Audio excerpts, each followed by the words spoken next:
Mami, saan tayo lilipat ng bahay? Diyos ko anak, saan pa ba? Sa bahay! Ang ibig ko pong sabihin, saan pong lugar? Diyan lang sa kabilang unit. Uy, Queenie, totoo ba talaga na dito yung address na hinahanap mo? Ay, hindi siguro, Mimay. Lalabas na nga ako. Taglit lang, ang pilosopo mo naman. Ikaw kasi nandito na nga ako sa loob. Nagtataka ka pa. Ito yung address. Tatanong lang naman.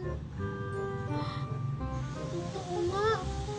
So, ang pamangkin ni Mama si Queenie? Ano, nagtataka ka pa? Hi, Junjun! Halika na, bilisan mo. Hi, Queenie! Dito ka rin nakatira? Oo, dito ako nakatira.